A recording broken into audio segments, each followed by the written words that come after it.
السلام علیکم، پروگرام میں آپ کو خوش آمدید کہتے ہیں. میں آپ کے ساتھ ہوں، آپ کی ہوسٹ سمیرہ مرزا، اور اس پینل میں میرے ساتھ ڈسکشن میں موجود ہوں گے جناب مظہر برلاس صاحب اور گل نخیز اختر صاحب. سر آپ دونوں کا بہت شکریہ. ناظرین، الیکشنز چونکہ اناؤنس ہو چکے ہیں تو ڈیلی بیسس پہ کچھ نہ کچھ ایسی ہیپننگز ہو رہی ہیں جس پہ ہم یہ اندازہ لگا سکتے ہیں کہ الیکشن کی فضا کہاں جا رہی ہے، ہوا کس طرف کی ہے. تو وہ جو ہوا ہے، فضا ہے، اس میں انٹرویوز ہوں، اس میں کبھی کوئی کتاب آ جاتی ہے، کوئی عدالتی کارروائیاں ہوں چاہے وہ کسی بھی پارٹی کی ہوں، اور کبھی کوئی ویڈیو لیکس، کبھی کوئی آڈیو لیکس. تو یہ ساری چیزیں جو ہیں یہ ہمیں پریڈکٹ کرتی ہیں کہ الیکشن کی جو ہوا ہے وہ کس طرف ہے. ان الیکشنز میں سب سے پہلے جو آڈیو لیک سٹارٹ ہوئی ہے، یہ مرحلہ جو سٹارٹ ہوا ہے وہ بشریٰ بی بی سے سٹارٹ ہوا ہے. بشریٰ بی بی اور وکیل لطیف کھوسہ صاحب جو ہیں، ان کی آڈیو لیک نے سوشل میڈیا پہ تہلکہ مچایا. سوشل میڈیا ہو یا پھر مین اسٹریم میڈیا ہو، اسی کو ڈسکس کیا جا رہا ہے بار بار. اور اس بار کی جو آڈیو لیک ہے وہ خان صاحب اور ان کی بہنوں سے متعلق ہے. جو بشریٰ بی بی ہیں، انہوں نے لطیف کھوسہ کے ساتھ جو بات کی ہے اس آڈیو لیک میں، دونوں خان صاحب کی بہنوں سے اپنے اختلافات کا جو ہے وہ کھل کر اظہار کر رہے ہیں. آڈیو لیک ہونے کے بعد جو وکیل ہیں لطیف کھوسہ صاحب، انہوں نے یہ کہا ہے کہ یہ ظاہر ان کا ان کی ایک کلائنٹ ہے اور وہ خود وکیل ہیں، تو یہ آڈیو لیک ہونا جو ہے وہ باعث شرم ہے. تو اسی طرح فردوس عاشق اعوان نے بھی طنز کیا ہے، وہ بھی آپ کو بتائیں گے کیا ٹویٹ کیا ہے. اور رانا ثناء اللہ صاحب نے بھی یہ بات کی ہے کہ جو بھی خان صاحب کے ساتھ ہو رہا ہے وہ مکافات عمل ہے. اس کے اوپر ڈیٹیل سے بات کریں گے. پہلے ہم وہ آڈیو سن لیتے ہیں جو کہ وکیل لطیف کھوسہ اور بشریٰ بی بی کے درمیان لیک ہوئی ہے. پڑ گیا کیونکہ کوئی ان کی بہنیں بھی ساتھ تھیں، تو ہماری بلکہ اچھی خاصی وہاں پہ مسئلہ پڑ گیا تھا. اچھا اچھا اچھا اچھا. تو وہ جی وہاں کافی سارا ایشو کھڑا ہو گیا تھا. میں حیران رہ گئی تھی. پھر میں نے زیادہ مناسب سمجھا ہی نہیں کہ میں ان لوگوں سے زیادہ بہنوں سے بات کروں. بس میں نے خان صاحب کو کہہ دیا کہ جی میرے تو سارے کیسز وہی کریں گے، اور آپ کے جتنے اب ہوں گے جو میں نہیں سمجھوں گی کہ اب یہ لیٹ ہو رہا ہے تو وہ میں انہیں کو دوں گی. چلیں وہ کہتی ہیں کہ میرے ساتھ اس نے بدتمیزی کی ہے. میں نے وہ اصل میں ہوا یوں. انہوں نے کہا کہ جی اس نے ہمارے سے اتنی بدتمیزی کی ہے کہ ہم سوچ نہیں سکتے تھے کہ کسی کی ہمت ہو اتنی. تو میں نے ان کو آگے سے یہ کہا، میں نے کہا ان کو کیا ضرورت تھی کہ یہ تینوں اٹھ کے ان کے آفس چلی جائیں. میں نے کہا یہ کون ہوتی ہیں پوچھنے والی؟ کہتی نہیں، ہم پوچھنے گئے تھے کہ آپ نے یہ والی زہر والی لائن کیوں لکھی ہے. وہ جس طریقے سے بول رہی تھی، میں نے کہا آپ اس طریقے سے مت بولیں. تو وہ جی کافی بولی، بہت زیادہ بولی. تو میں نے خان صاحب کو کہا جی نہیں، بس میرے وکیل وہی ہیں. تو میں پھر اٹھ کے آ گئی. وہ پتہ نہیں ان کو کیا پرابلم ہے. وہ کہتی ہم نے جانا نہیں تھا، ہمیں ان کی کھوسہ صاحب کی وائف نے کہا کہ تم لوگ جا کے ملو. میں نے کہا ان کی آپس میں لڑائیاں شروع ہو جائیں گی. پھر میں خاموش ہی ہو گئی. جی میں بدتمیزی کرنے والا ہوں ہی نہیں. میں نے ضرور یہ کہا ہے کہ دیکھیں بار بار آپ پلیز مت اس کو انسسٹ کریں. آپ مجھے آپ کرنے دیں جس طرح سے میں تو نہیں، مناسب. انہوں نے اسی یہ نہیں بات کو کہا. انہوں نے کہا جی بدتمیزی کری ہے. میں نہیں نے جی کیا نہیں، بدتمیزی کرنی تھی؟ نہیں جی اب میں آپ کو بتاتی ہوں. انہوں نے یہ نہیں کہا کہ وہ اس پٹیشن کے لیے گئی ہیں. وہ کہتی ہیں یہ تو ہے ہی جھوٹ. ہم تو گئے تھے ان سے ویسے ملنے کے لیے. ہاں آگے ان کا رویہ انہوں نے خان کو کہتی تمہارے بارے میں 9 مئی کے حوالے. برلاس صاحب، آپ نے سنی یہ آڈیو، ظاہر اس سے پہلے بھی سنی ہوگی. یہ آپ کو لگتا ہے محض نند اور بھابھی کی لڑائی ہے یا اس کے پیچھے کہانی کچھ اور ہے؟ گزارش یہ ہے کہ اس طرح کی باتیں آپ نے خود ہی کہہ دیا کہ باعث شرم ہے. میں خود ذاتی طور پر سمجھتا ہوں کہ ایسی گفتگو کا لیک ہونا واقعتاً باعث شرم ہے. مگر پچھلے کچھ عرصے سے ہمارے ہاں عجیب ایک رسم چلی ہے کہ آڈیو ویڈیو کا کاروبار ہو رہا ہے جی، اور قوم کو اس کے پیچھے لگایا ہوا ہے.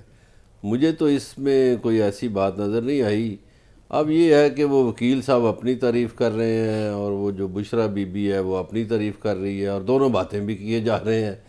وہ کہتا میں تو ایسا نہیں ہوں، تو وہ بھی کہتی ہیں میں پھر خاموش ہو گئی. جی. تو گفتگو سے تو لگتا ہے کہ وہ خاموش نہیں ہوتی، زیادہ بولتی ہیں. نہیں، جو سچی بات ہے ان کی گفتگو سے جو لگا ہے.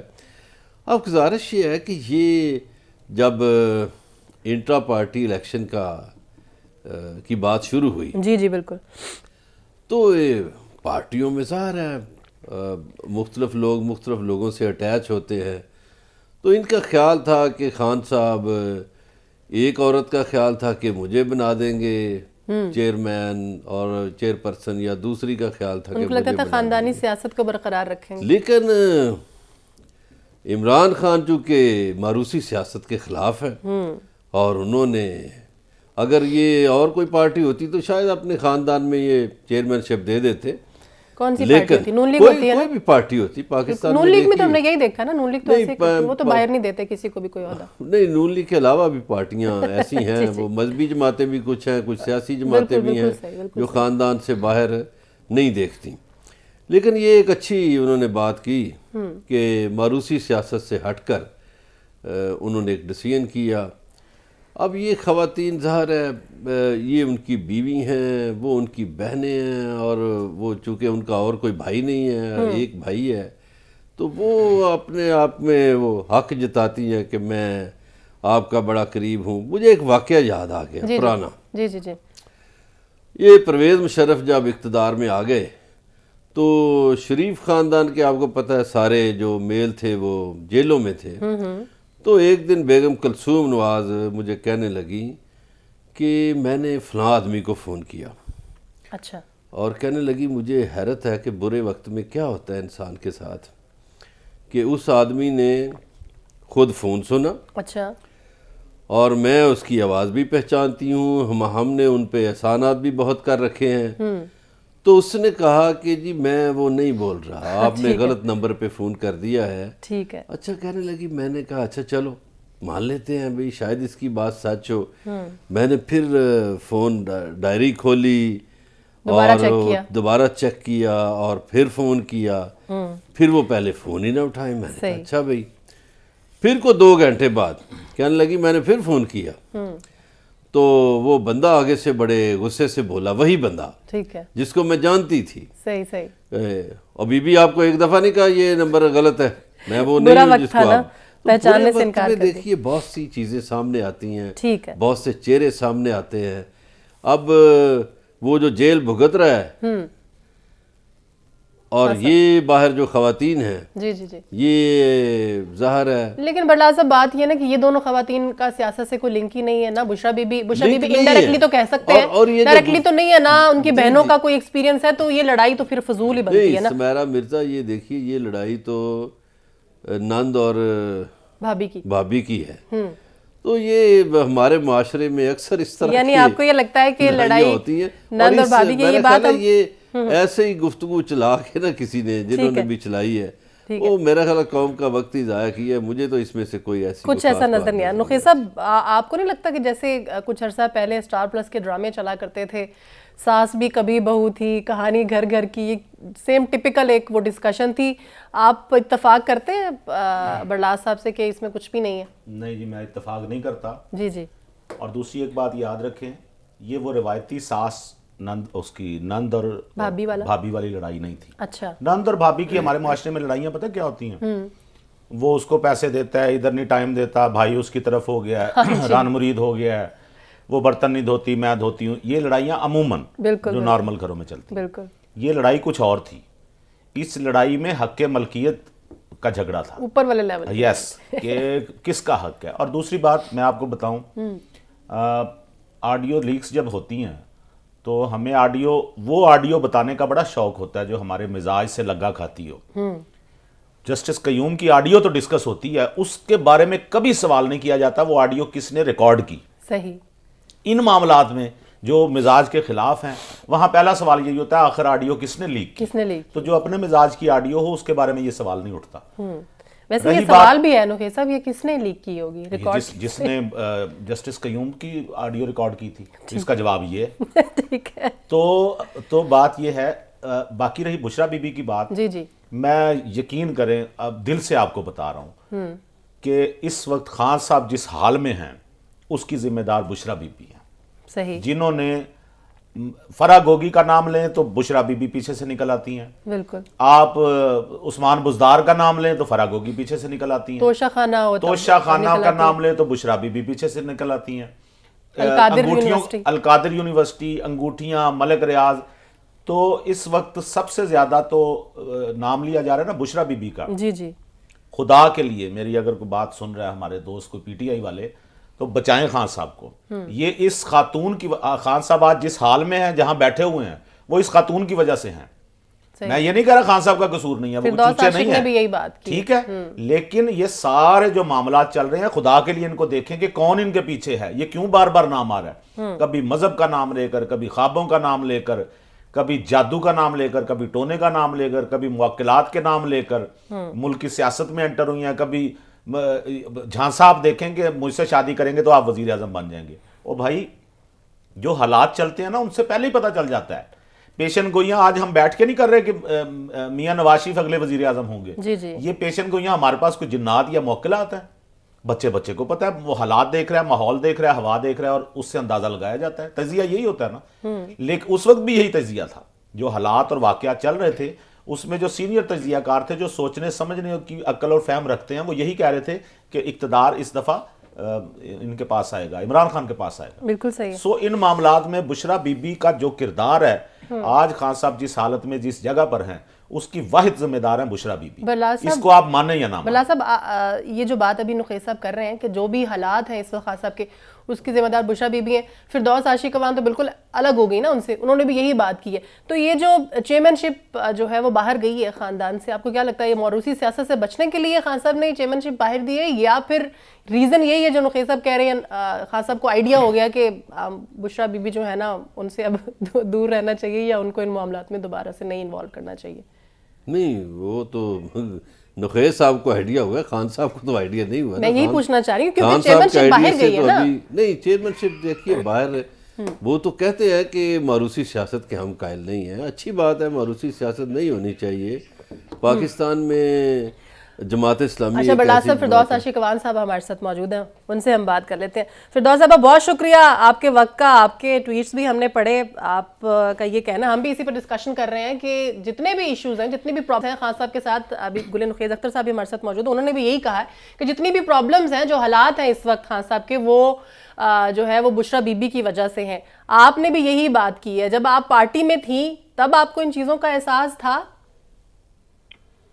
دیکھیں، میں تو سب سے بڑا وکٹم ہوں اس احساس کو کمیونیکیٹ کرنے کا، کیونکہ ایک ہے آپ چیزیں دیکھتے ہیں اور آپ خاموشی اختیار کر لیتے ہیں، اور آپ کے اندر جرت نہیں ہوتی، آپ ادھر ادھر خسر پھسر کر کے پوری کیبنٹ جو ہے کان پھرسری کرتی تھی کہ وہاں یہ ہو رہا ہے، بشرا بی بی یہ کر رہی ہے، بشرا بی بی نے یہ فیصلہ کرا دیا، یہ غلط ہو گیا، لیکن سامنے خان صاحب کے منہ پہ کہنے کی کسی کو جرت نہیں تھی، اور نہ بشرا بی بی کو انکار کرنے کی کسی کو جرت تھی۔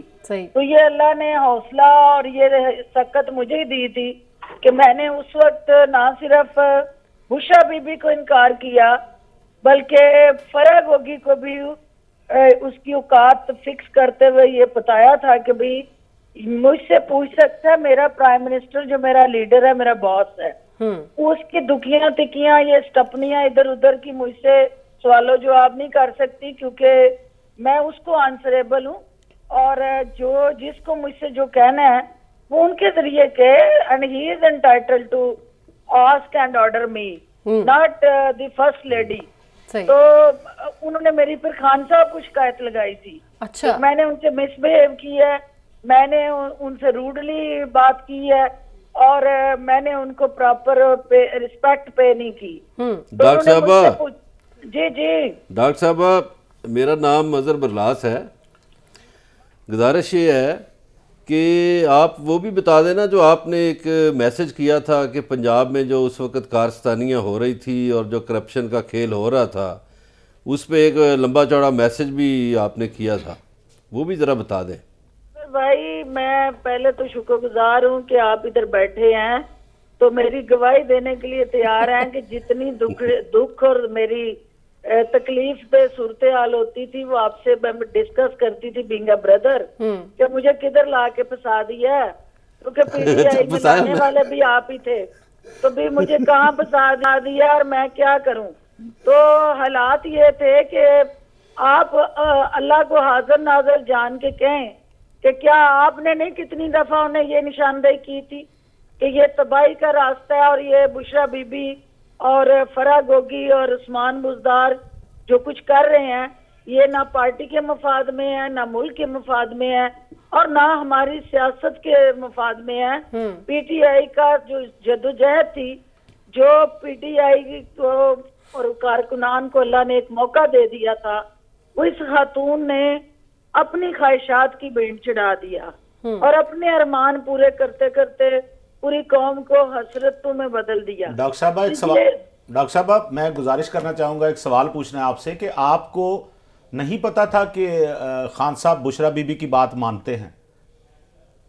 دیکھیے میں میرٹ پہ بات کرتی تھی ان سے, تو میرا فرض تھا اور حق بھی تھا کہ میں انہیں سچ بتاؤں, اور جب میں ان سے سچی بات کرتی تھی اور کھول کے بات کرتی تھی اور اس کے کانسیکوینسز, اور اگر آپ کو یاد ہو تو بشرا بی بی نے شادی کے فوری بعد ندیم ملک صاحب کو ایک انٹرویو دیا تھا, تو میں نے پرائم منسٹر ہاؤس میں بیٹھے, وہ انٹرویو چل رہا تھا, تو ایک دم سے میں نے وہ پورا انٹرویو منگوایا ادھر ہی, اور میں نے پتا کیا کہ یہ کب ہوا ہے اور کس نے کروایا ہے. اچھا. تو نہ مجھے پتا تھا نہ کسی منسٹری کے انڈیویجول کو پتا تھا, یہ ذاتی تعلقات کی بیس پہ وہ انٹرویو ہوا تھا. اور میں خان صاحب کے پاس سیدھے جا کے انہیں یہ کہا تھا کہ خان صاحب بشرا بی بی نے انٹرویو دیا ہے, یہ آپ کے نالج میں ہے. انہوں نے حیرانگی سے میری طرف دیکھ کے کہا کہ نہیں, اچھا, مجھے تو نہیں پتا کب دیا انہوں نے انٹرویو.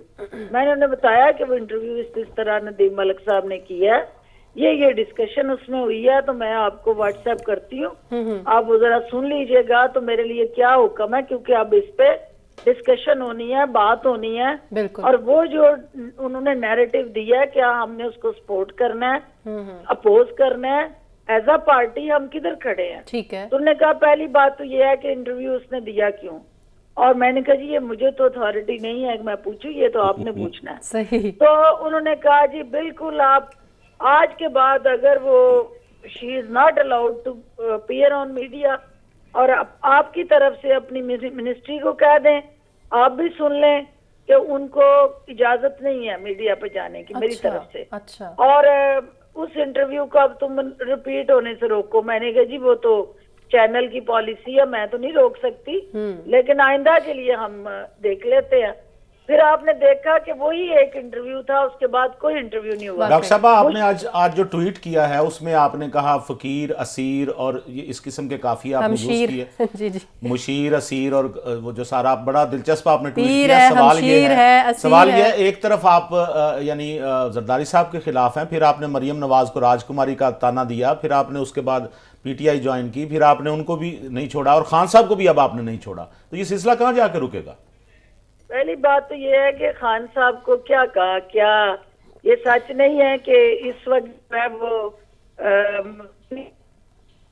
ہمشیر کو جس طرح سے آڑے ہاتھوں لیا اور وہ آڈیو لیک جو ہوئی, اور وہ اس میں خان صاحب بیچارے اسیر جو ہے وہ پھنسے ہوئے ہیں, بھاویج اور نند کا جو میچ ہے, تو خان صاحب نے بڑے میچ کھیلے ہیں زندگی میں اور جیتے بھی ہیں, لیکن یہ جو نند بھاویج کا میچ ہے وہ اب ان کے لیے اس میچ کو کھیلنا ذرا اس لیے مشکل ہے کہ جو بھاویج ہے وہ بھاری ہے.